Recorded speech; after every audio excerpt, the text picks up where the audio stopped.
বহুদিন আগেকার কথা। এক গ্রামে 4 বন্ধু থাকত। তারা একে অপরকে খুব ভালোবাসত, আর 4 জনই ছিল খুবই গরিব। আর ওদের এই অবস্থা পরিবর্তন কি করে করা যায় এই নিয়ে খুবই চিন্তিত ছিল। ওরা জানতো যে ধন থাকলেই মূর্খ পণ্ডিত হয়ে যায়। এই সব কথা ভেবে ওরা ধনসম্পত্তি রোজগারের জন্যে অন্য কোনো দেশে যাওয়ার সিদ্ধান্ত নিল। আর একদিন ওরা বাড়ি থেকে বেরিয়ে পড়ল। বেশ কিছু দূর যাওয়ার পর ওরা একটা কুটির দেখতে পেল। ওই কুটিরটা ছিল একজন সাধু মহাত্মার, যাকে দেখেই সিদ্ধ পুরুষ বলে মনে হচ্ছিল। 4 বন্ধুই ওনাকে প্রণাম করল। আর তখন সেই মহাত্মা বললেন, তোমরা সবাই কারা, আর এখানে কেন এসেছো? আমরা খুবই গরিব, টাকার জন্য অন্য প্রদেশে যাচ্ছি। এবার আমরা টাকা কামিয়ে আসব। ধনবান হওয়া তো ঈশ্বরের অধীন।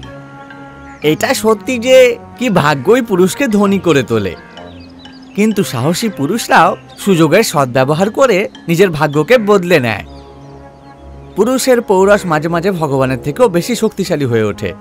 আর তাই আপনি ভাগ্যের নাম নিয়ে আমাদেরকে নিরুৎসাহ করবেন না। আমরা আমাদের টাকা কামানোর প্রতিজ্ঞাকে পুরো করেই ফিরে আসবো ঠিক করেছি। আপনি তো অনেক সিদ্ধি জানেন, আপনি চাইলে আমাদের সাহায্য করতে পারেন, আমাদের রাস্তা দেখাতে পারেন। সাধু মহারাজ কিছুক্ষণ ভাবলেন। তারপর উনি হাতের মুঠো বন্ধ করলেন আর কোনো এক মন্ত্র উচ্চারণ শুরু করলেন। কিছুক্ষণ পরে যখন উনি হাতের মুঠো খুললেন, দেখা গেল ওর মধ্যে 4টে গুলি আছে, একটা একটা করে গুলি। আর গাঁইতি দিয়ে 4 জনকে মহাত্মা বললেন, এই গুলি নিয়ে তোমরা উত্তরের দিকে যাও। যেখানে গুলি পড়ে যাবে তোমরা ওখানকার মাটি খুঁড়বে। মাটিতে পুঁতে রাখা ঐশ্বর্য তোমরা পাবে। ওই সম্পত্তি নিয়ে তোমরা বাড়ি ফিরে যেও। আপনাকে অশেষ ধন্যবাদ। মহাত্মাকে ধন্যবাদ জানিয়ে 4 বন্ধু উত্তরের দিকে চলে গেল। তখন এক বন্ধুর হাত থেকে গুলি নিচে পড়ে গেল। এই দেখো, আমার গলিটা পড়ে গেল যে। তাহলে এখানে খোদাই করা যাক। 4 বন্ধু গাঁইতি দিয়ে ওই জায়গাটা খুঁড়তে শুরু করলো যেখানে গুলিটা পড়েছিল। সেখানেই ওরা তামার ছোট ছোট টুকরো পেল। চলো বন্ধু, এই তাম্রগুলোকে নিজেদের মধ্যে ভাগ করে নিয়ে আমরা বরং ঘরে ফিরে যাই। নিজের বন্ধুর কথা শুনে অপর বন্ধু বলল, তুমি খুব বোকা। আমরা কি তাম্রর জন্য বেরিয়েছিলাম? আমাদের সোনা চাই, সোনা। সোনা না পেলেও কমসে কম রূপো তো পাই। এই তামা দিয়ে আমরা কতদিন আর চালাবো? আমার তো মনে হয় আমাদের এগিয়ে যাওয়া উচিত। আপনাদের যা ইচ্ছা, আমি তো আর আগে যাব না। ওকে ওখানেই রেখে বাকি বন্ধুরা এগিয়ে চলল। কিছু দূর যাওয়ার পর আরেক বন্ধুর গুলি হাত থেকে পড়ে গেল। 3 বন্ধু মিলে ওখানে খোঁড়াখুঁড়ি শুরু করলো। কিছুক্ষণের মধ্যে ওরা দেখতে পেল যে ওখানে রূপোর টুকরো রয়েছে। আরে বাহ, রূপোর জিনিস! এত রূপো জীবনে আমি একসাথে কোনোদিন দেখিনি। এতে তো আমাদের 3 জনের জীবন খুব ভালোভাবেই কেটে যাবে। চলো, এগুলোকে নিজেদের মধ্যে ভাগ করে নেওয়া যাক আর ঘরে ফেরা যাক। রূপো? রূপো দিয়ে আমার কি হবে? আমার তো সোনা চাই, সোনা। এই বন্ধুকেও এখানে রেখে দিয়ে 2 বন্ধু এগিয়ে চলল। কিছু দূর যাওয়ার পর তৃতীয় বন্ধুর গুলি হাত থেকে পড়ে গেল। 2 বন্ধু মিলে ওখানে খোঁড়াখুঁড়ি শুরু করলো, আর ওরা ওখানে সোনার মোহর ভর্তি হাঁড়ি পেল। তৃতীয় বন্ধু আনন্দে লাফিয়ে উঠে বলল, আমি জানতাম তামা আর রূপোর পরে আমরা সোনাই পাবো। হ্যাঁ বন্ধু, তোমার কথা একদম ঠিক। চলো আমরা দুজন অর্ধেক অর্ধেক ভাগ করে নিই আর বাড়ি ফিরে যাই। চতুর্থ বন্ধুর লোভ বেড়ে গেছিল। ও মনে মনে ভাবল, একজন পেল তামা, দ্বিতীয়জন রূপো এবং তৃতীয়জন সোনা পেল। একমাত্র আমিই বাকি আছি। আমার গুলি যেখানে পড়বে সেখানে থাকবে হীরের খনি। আমি হব পৃথিবীর সবথেকে ধনী ব্যক্তি। এই সব কথা ভেবেও বলল, না বন্ধু, আমি তোমার পাওয়া সোনা নিতে চাই না। তুমি তোমার সোনা নিয়ে যাও। আমি আরো আগে যেতে চাই।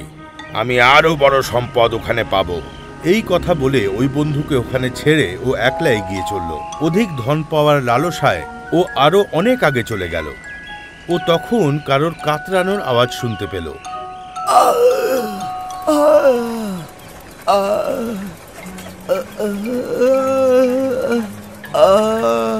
ও দেখতে পেল যে একটি ব্যক্তির মাথায় রথের চাকার মতো একটি বড় চক্র ঘুরছে। ওই মানুষটির মাথা থেকে রক্ত বেরোচ্ছে। গুলি হাতে করে চতুর্থ বন্ধু ওর কাছে পৌঁছলো আর বলল, আচ্ছা তুমি কে, আর তোমার এরকম দশা কি করে হলো? তখনই ওই চক্র ওর মাথা থেকে এর মাথায় চলে এলো। আরে ভাই, এ কি হলো? এই চক্রটা আমার মাথায় কি করে এলো? আমার মাথাতেও এইভাবে অন্য কারোর মাথা থেকে উড়ে এসে বসেছিল। আরে ভাই, আমার মাথা থেকে এই চক্রটা নামাও, না হলে তো আমি মরে যাব। এটা তখনই তোমার মাথা থেকে নামবে যখন কোনো ব্যক্তি ধনের লোভে ঘুরতে ঘুরতে এখানে এসে পড়বে আর তোমার সাথে কথা বলবে। এ কবে হবে? তা আমি বলতে পারবো না। আমি রাজারাম রাজ্যের এক গরিব মানুষ। আমি সিদ্ধি নিয়ে গলি নিয়ে এইখান পর্যন্ত এসেছিলাম। কিন্তু এতদিন ধরে তুমি খাবার বা জল কি করে পেলে? যারা অর্থের লোভী তাদের জন্য এই চক্র তৈরি হয়েছে। এই চক্র মাথায় লাগার পর মানুষকে খিদে, তেষ্টা, মৃত্যু ইত্যাদিরা কষ্ট দেয় না। শুধু চক্র ঘোরার ফলেই কষ্ট পেতে হয়, আর সে সারা জীবন কষ্ট পেতে থাকে।